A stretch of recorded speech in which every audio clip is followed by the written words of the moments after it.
नमस्कार। मैं सुमन Sikarwar चमलवाणी news YouTube channel के मध्य प्रदेश सरकार को अ, मुख्यमंत्री डॉक्टर मोहन यादव के कार्यकाल 6 महीने का हो गया।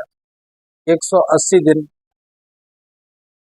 उस पर अपना रिपोर्ट कार्ड प्रस्तुत किया है, जो आप सब लोगों ने अखबार के माध्यम से पढ़ा हुआ।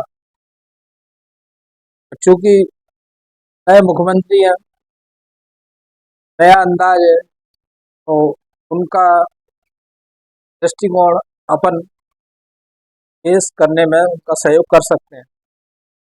अब भविष्य में उनका कैसा क्या रहेगा, उसका अपन आकलन करते चलेंगे। तो फिलहाल अपन इसको सहयोग की भावना से देख। नए मुख्यमंत्री होने के नाते उन्होंने काफी तेजी से काम किया है, या उन्होंने साबित किया। हालांकि इस दौरान आचार संहिता भी लग गई, तो कम समय मिला, लेकिन उन्होंने अपने भाषण के दौरान ये साबित करने का प्रयास किया कि उनको इतिहास की काफी जानकारी है। और दूसरा, उन्होंने अपना खिलाड़ी दिल दिखाने का प्रयास किया है। कहीं तलवारबाजी, कहीं किसी प्रकार से उन्होंने कर्तव्य भी दिखाने का प्रयास किए। तो ये दिखाने का उनका प्रयास है कि वो युवा भी है और इतिहास से ओतप्रोत हैं, धार्मिकता उनमें भरी हुई है। तो एक व्यक्तित्व निखार के लिए जो गुण आवश्यक होने चाहिए, उसमें भी ये श्रेष्ठता नजर आती है। अब जनता भी उनको इन चीजों को पसंद करती है। राजनीति में इन सब चीजों का तालमेल बिठाना बड़ा कठिन होता है, लेकिन वो अपनी वाक्पटुता के माध्यम से इस चीज को निपुणता से निभा रहे हैं। ये अपने को देखने में आया। दूसरा ये भी मध्य प्रदेश के मुख्यमंत्री मोहन यादव का ये भी दृष्टिकोण सामने नजर आया कि वो नए नए विचारों को नए तरीके से पेश करने में उनकी रुचि रहती है। अब जैसे ही उन्होंने अभी ये गंगा दशहरा तक जल गंगा संवर्धन अभियान चला दिया, जो 5 जून से विश्व पर्यावरण दिवस के से लेकर 5 जून से लेकर आपका 16 जून तक। ये काफी अच्छा उनका प्रयास है। हालांकि मैंने स्वयं ग्वालियर उच्च न्यायालय में कुओं से संबंधित जनहित याचिका लगाई थी। थोड़ा बहुत उस पर हुआ भी, लेकिन वो ठंडे बस्ते में चली गई। तो ये भी सही है कि हर हर चीज उच्च न्यायालय, हाई कोर्ट के द्वारा, न्यायालय के द्वारा तो नहीं हो सकता। अधिकारी वहाँ गुमराह कर देते हैं। यदि सरकार का मुखिया अपने अमले को कसावट से काम करना चाहे, तो वो अपने आप ही हो सकता है, भ्रष्टाचार भी रोक सकता है और जनता की जो लाभकारी नीतियां धरातल पर भी आ सकती है। तो इसका ये पहला परिणाम है। और ये देखने देखने लायक होगा कि इस चुनाव, लोकसभा के चुनाव के बाद ये पहला अभियान है, तो उसका कैसे क्या वो करते हैं। अ, तो संरक्षित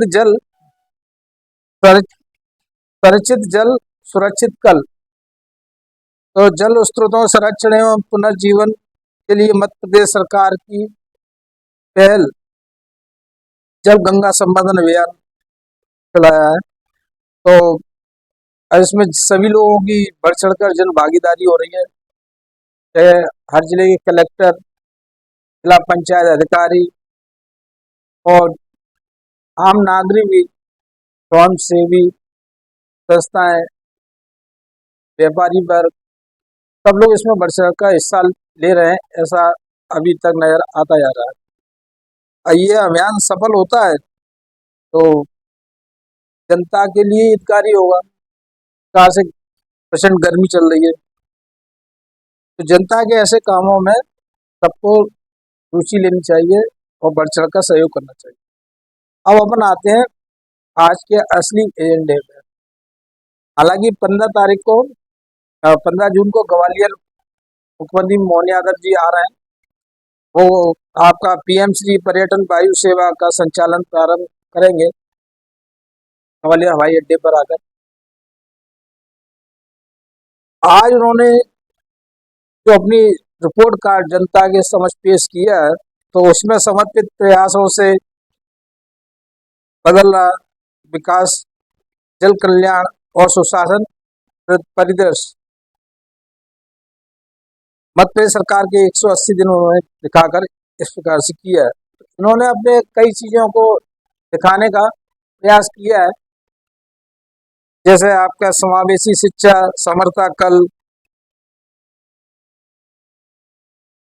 सुशासन से समृद्धि, स्वास्थ्य सुविधाओं का विस्तार। हालांकि उनको अभी कम समय मिला है, लेकिन उन्होंने जो पुरानी चीजों को भी कसावट लाते हुए और उनको फोकस करने का प्रयास करते हुए अपनी आज रिपोर्ट कार्ड में बताया। जैसे साइबर तहसील के द्वारा आमंत्रण बंटवारा आदि, इसमें भी उनके अच्छा आदेश आया था। स्वास्थ्य सुविधाओं विस्तार, इसमें भी वो जहाँ जहाँ उनको शिकायतें मिल रही है वहाँ वहाँ एम्बुलेंस की सेवा का सुधार करने का प्रयास कर रहे हैं। सशक्त बनती नारी शक्ति, ये लाडली बहना योजना, जिस पर ये कहा जा रहा था कि शायद हो सकता है बंद हो जाएगी, वो यथावत चली है शिवराज सिंह चौहान जी के पास से। युवा कल्याण के सतत प्रयास, हालांकि इसमें सरकारी नौकरियों के लिए चयनित 11,000 से अधिक उम्मीदवारों को नियुक्ति पत्र सौंपे गए थे इनके हिसाब से।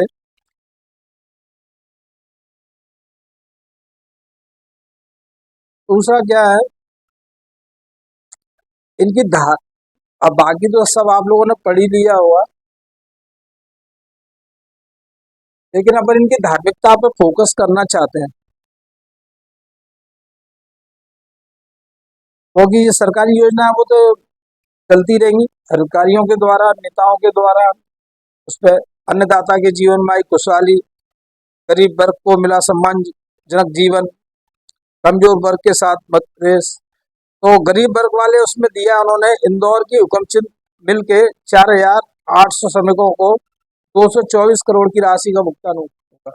इस प्रकार ग्वालियर में जेसी मिल का ये मामला खड़ा हुआ था। तो ग्वालियर के नाते अपना यही सुझाव है कि ग्वालियर की जेसी मिल के मजदूरों का भी कोई इस प्रकार से निराकरण हो जाए तो बहुत अच्छा होगा। इस प्रकार इंदौर का के लिए बड़ी परेशानी थी, उसी प्रकार ग्वालियर के लिए बड़ी परेशानी थी। एक समय ये था कि ग्वालियर की रीढ़ की हड्डी जेसी मिल कहा जाता था, तो बंद होने से काफी उथल पुथल हुई यहाँ के व्यापार जगत में, और जो वहाँ के मजदूर वर्ग तो काफी आ गए, कहीं मूंगफली बेचते नजर आए, मतलब उनका जीवन यापन दुश्वार हो गया, फुटपाथ पे उनका जीवन आ गया। तो अब जेसी मिल के मुद्दे को मैं सुझाव के तौर पर मुख्यमंत्री मोहन यादव जी से देना चाहता हूँ, उस पर जरूर आप गहराई से विचार करेंगे तो कोई अच्छा रास्ता ग्वालियर वासियों को चलकर अच्छी सौगात मिल सकती है।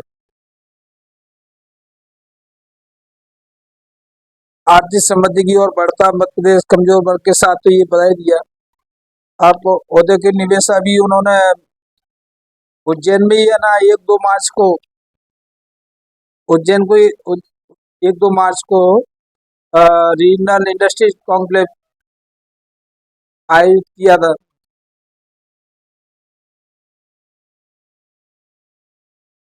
अब धार्मिक अपने चंबल में एक रॉक चंबलवाड़ी रॉक कला के लिए वो प्रयास कर रहे हैं।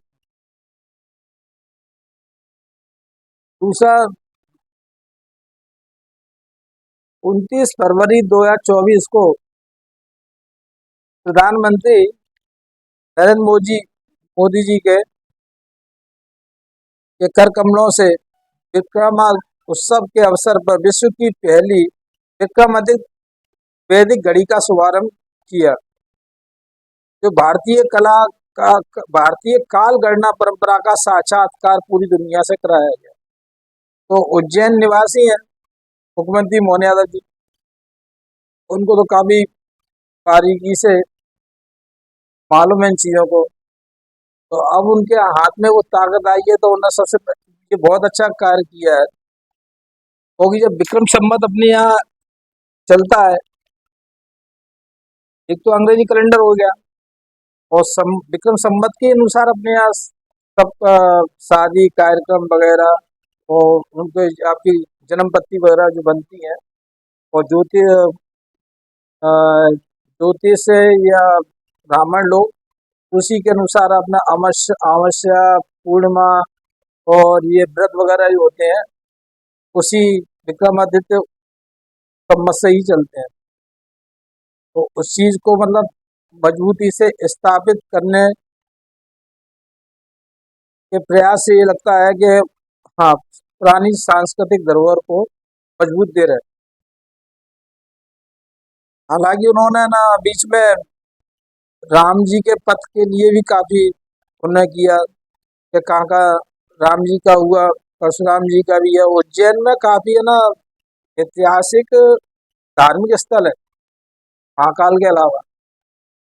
तो उस पर भी उन्होंने फोकस जो किया है वो बताया है। और गो संरक्षण संवर्धन तो ये है कि अपने आप में निरंतर चलने वाली प्रक्रिया हो गई है, क्योंकि बीजेपी का एजेंडा है और कमलनाथ सरकार ने भी उसको थोड़ा सा बढ़ाया था, अब इनको भी ले रहे हैं। लेकिन इसमें एक रोचक जानकारी मैं आपको दे देता हूँ कि यहाँ पर उज्जैन में अ,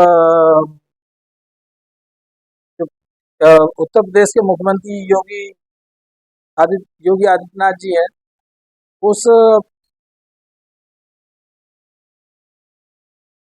वहाँ का एक आश्रम यहाँ पर भी है, उनके गुरु जी का ये स्थान भी है। तो वहीं पर ये गौशाला एक स्थापित करी हुई है, वो देखने लायक बनती है यहाँ पर। तो बाकी तो अब आप लोग सब उनको शासन की गतिविधियां पर आपने पढ़ के अंदाज लगा लिया होगा। तो अपन जब अपने इलाके को देखते हैं कि वहाँ पर उन्होंने कितना फोकस वो कर रहे हैं। अशोकनगर के चंदेरी के कानपुर ग्राम में 7 करोड़ से अधिक की लागत के देश के पहले क्राफ्ट हैंडलूम टूरिज्म विलेज का लोकार्पण किया। ग्वालियर में आयोजित ताल दरबार में प्रदेश के 1300 से अधिक कला साधकों ने वंदे मातरम की धुन बजा गिनीज वर्ल्ड रिकॉर्ड में प्रदेश का नाम दर्ज किया। ये सब उनके मतलब ये बहुत ही का 6 महीने के कार्यकाल के दौरान ये सब चीजें आयोजित हो गई। अब चूंकि एक अवसर है सरकार का रिपोर्ट कार्ड पेश करने का, तो उसमें अपन भी है ना थोड़ा सा योगदान देना चाह रहे हैं, जिससे सरकार की ये नीतियाँ आम जनता को मालूम पड़ सके और उसका धरातल से आकलन कर सकें, और कितना सरकार इसको गति से अमल लाती है, उसका फीडबैक हमको उस सरकार को देने का प्रयास करें। यदि इन सब चीजों में आगे आई कुछ कमी आती है, तो अपन मुख्यमंत्री जी को अवगत करा सकेंगे कि भाई आप तो ऊपर से अच्छा चल रहे हैं, लेकिन नीचे में ये कमियां आती आ रही हैं। चलते चलते मैं एक बात और मैं मुख्यमंत्री जी मोहन यादव जी के संज्ञान में डालना चाहता हूँ कि आप जो जल संवर्धन योजना चला रहे हैं, अभियान चला रहे हैं, उसमें जो तालाब है, उन तालाबों का सभी कलेक्टरों को, जिला पंचायत वो कार्यपालन अधिकारी कहते हैं उसको, उनको ना अपनी तरफ से निर्देश दें कि वास्तविक उन तालाबों की खोजबीन करके निकालें। तो वास्तव में उनको सर्चिंग करें कि वहाँ पर काम हुआ है कि नहीं हुआ, तालाब है क्या नहीं है, आज वर्तमान में स्थिति उनकी क्या है। तो उससे आपको है ना काफी आपका जो भी उद्देश्य है वो सफल हो पाएगा। आपका तो एक उद्देश्य ये नजर आ रहा है कि मत हरा भरा हो जाए। हरा भरा तभी होगा जब जगह जगह वो तालाब हो, और जो कागजों में तालाब बने हैं वो धरातल पे होंगे तो तो ही है ना, उस जो गहराई में तालाब गहराई हो जाएगी, गहरीकरण हो जाएगा, तो तालाब में पानी आ जाएगा, पानी आ जाएगा तो आसपास वृक्षारोपण अपने यहाँ भी कुदरती पनपता है तो वो पनपेगा, और गांव का जल स्तर भी मजबूत होगा। तो आप देख ही रहे हो ग्वालियर में 2 दिन का आदेश हो गया, क्या अब है ना 2 दिन छोड़ कर पानी दिया जाएगा। तो ये स्थिति आने वाले भविष्य के दिनों में तो संकट वाला होने वाला है। यदि आप इन सब चीजों को कितना फोकस करते हैं तो ये आपकी कार्यकुशलता देखने लायक होगी, और हम लोगों पे जितना सहयोग बनना होगा हम करेंगे, लेकिन जहाँ हमको कमी नजर आएगी हम आपको जरूर अवगत कराते रहेंगे। अब आप उस पर बुरा मत मान जाना कि हाँ भाई हमारी कमी को ही बता रहे हैं। तो आपसे ये निवेदन है कि उस कमियों को बताने वाले को आदर पूर्वक उसका विचार ग्रहण करें।